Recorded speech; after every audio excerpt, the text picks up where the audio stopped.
La grande aventure de Michelangelo Antonioni, c'est 50 ans de cinéma que nous allons parcourir. Alors bien sûr, ce cinéaste est connu pour sa tétralogie des années 60 avec La Ventura, La Notée, L'Éclipse et Le Désert Rouge avec son actrice fétiche Monica Vitti.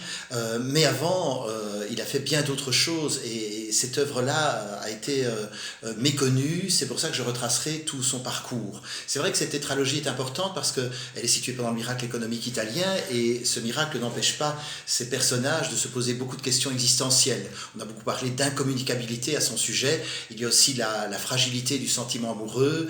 Il y a aussi le désir chez certains de ces personnages de changer de vie.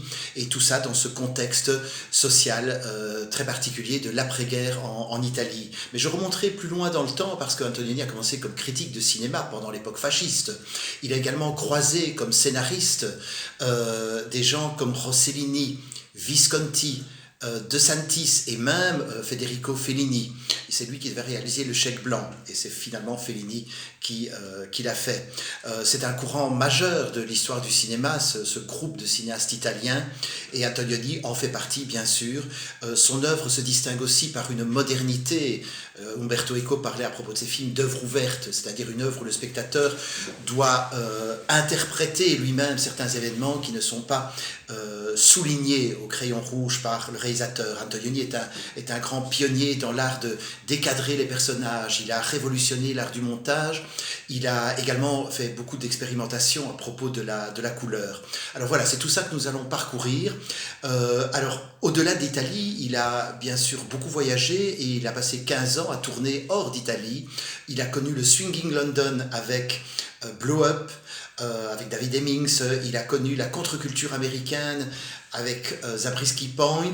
Et puis, il a aussi fait un parcours qu'il a mené de l'Afrique à l'Espagne en suivant Jack Nicholson dans Profession Reporter. Après, il revient en Italie pour identification d'une femme et un accident cardiovasculaire peu après va entraîner une paralysie et une aphasie assez importante. Et malgré ça, durant les 20 dernières années de sa vie, il va continuer à réaliser l'un ou l'autre long métrage ou bien segment de films à sketch, parfois secondés par Wim Wenders qui était un grand admirateur, et je crois que Antonioni aujourd'hui aussi continue d'influencer de nombreux cinéastes, notamment le cinéaste turc Nuri Bilge Ceylan et le cinéaste russe Andrei Zvyagintsev.